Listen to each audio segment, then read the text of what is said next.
allez rapporter à Jean ce que vous avez entendu et ce que vous voyez.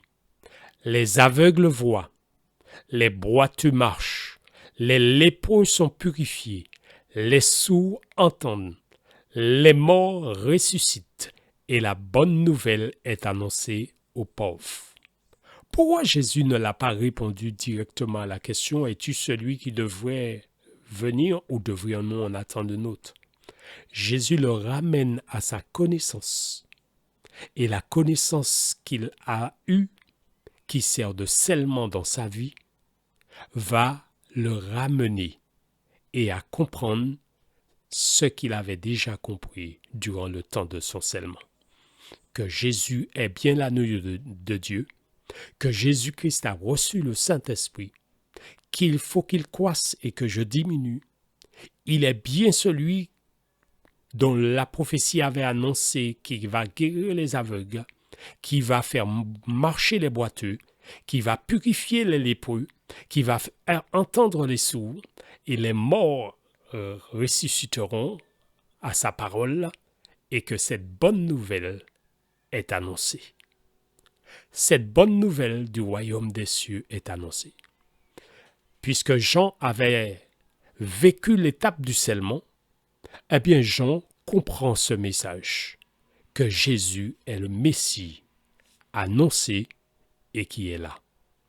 Le message du scellement de la Odyssée à partir de 1844 sont des messages qui nous permettent de bien comprendre que le scellement, c'est dans un cadre prophétique que nous pouvons comprendre la vérité présente qui est le début du scellement et qui va vers la fermeture de la porte de la grâce.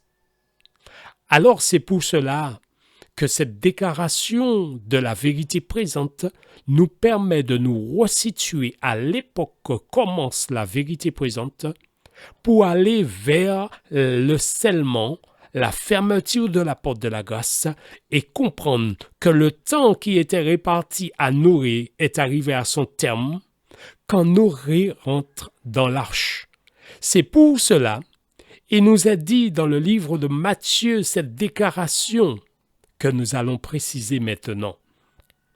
Dans le livre de Matthieu, il est dit dans Matthieu 24 à partir du verset 38, « Car dans les jours qui précédaient le déluge, les hommes mangeaient, buvaient, se mariaient, mariaient leurs enfants jusqu'au jour où Noé entra dans l'arche.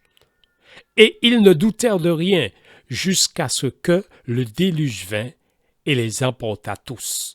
Il en sera de même à l'avènement du Fils de l'homme. » Notez bien cet aspect, ce détail, puisque dans le livre de Matthieu, il était dit au verset 36 à 37, toujours Matthieu 24, « Pour ce qui est du jour et de l'heure, personne ne le sait, ni les anges des cieux, ni le Fils, mais le Père seul. Ce qui arriva du temps de Noé arrivera de même à l'avènement du Fils de l'homme. » Je reprends ça. Ce qui arriva du temps de Noé arrivera de même à l'avènement du Fils de l'homme. Que s'était-il passé au temps de Noé?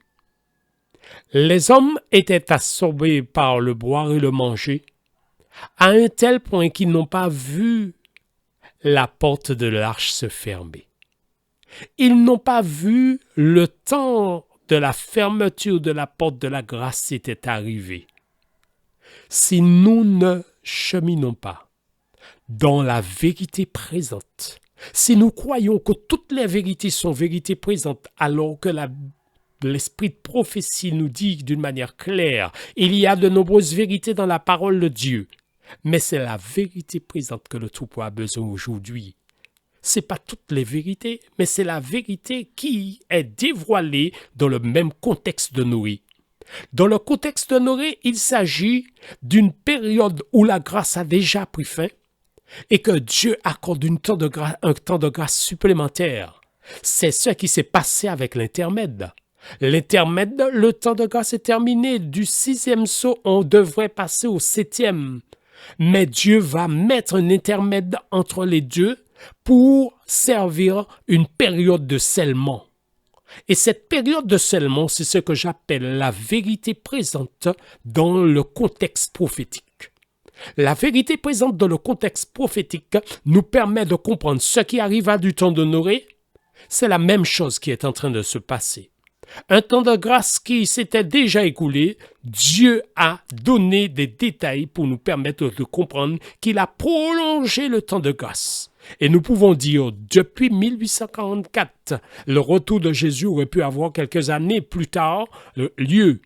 Mais Dieu a ajouté, on pourrait dire 176 années de nos jours.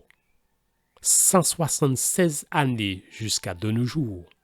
Ce qui arriva du temps de Noé arrivera demain à l'avènement du Fils de l'homme. Dieu a mis un intermède du temps de Noé.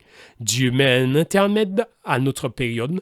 Il dévoile les messages qui servent le scellement de l'Église pendant une période de scellement et nous arrivons maintenant à la période où la porte de la grâce va bientôt se fermer. C'est pour cela dans le monde, Dieu commence à distribuer des invitations en interpellant le monde avec une situation que nous sommes en train de vivre pour leur permettre de comprendre que le temps de grâce tire à sa fin. Pour leur permettre de comprendre que je vais fermer la porte. Pour leur permettre de comprendre, réveillez-vous parce que je reviens. Jésus est sur le point de revenir, amis. La porte de la grâce va bientôt se fermer. Les événements nous disent que quelque chose se passe dans le monde. Les événements nous disent que Jésus, à l'échelle gigantesque, utilise les médias et évangélise le monde, interpelle tous les présidents, interpelle tous les hommes, interpelle toutes les parties du monde. Le jugement de Dieu n'est plus dans certaines parties du monde, mais elle est répandue dans toutes les parties du monde. Ceci est pour nous un signe que le temps de grâce tire à sa fin. La vérité présente, nous arrivons à cette dernière phase qui est présentée comme étant la bonne nouvelle du royaume dans le monde entier. Dieu est en train de toucher le monde entier. Alors viendra la fin. Ami, si tu discernes ce message de la vérité présente, placé à une période bien précise qui sert de scellement, alors réveille-toi. Car l'apôtre Paul nous dit d'une manière claire, dans le livre de 1 Thessaloniciens au chapitre 5, à partir du verset 4, nous lisons ces paroles. « Mais vous, frères, vous n'êtes pas des ténèbres pour que ce jour vous surprenne à l'improviste comme voleur. Vous êtes tous des enfants de lumière et des enfants du jour. Nous ne sommes point de la nuit ni des ténèbres. » Paul est en train de nous dire que le retour de Jésus ne surprendra aucun chrétien. De même que, à la période de la destruction du temple de Jérusalem, les vrais chrétiens n'ont pas péri dans cette destruction, parce qu'ils ont reconnu le signe et ils ont fui vers les montagnes. De même, l'apôtre Paul est en train de nous interpeller chrétiens, peuple adventiste de la Martinique, peuple adventiste du monde entier. L'apôtre Paul est en train de nous dire, nous ne sommes pas des ténèbres. Nous avons suffisamment de lumière dans le scellement prophétique. Nous avons suffisamment de lumière dans le scellement qui est donné comme étant les messages qui scellent le chrétien. La vérité présente, qui nous permet de discerner le temps dans lequel nous sommes situés. Vous n'êtes pas des ténèbres pour que ce jour vous surprenne à l'improviste. Au contraire, vous pouvez avoir des détails clairs selon l'esprit de prophétie et la Bible concernant le retour, concernant les précisions que Dieu a données. Il suffit de nous laisser guider par celui qui opère ce scellement, qui est l'œuvre du Saint-Esprit qu'on avait déjà expliqué dans la première vidéo concernant l'appel de Madame White, quand le Saint-Esprit l'utilise dans son don. Que Dieu vous bénisse.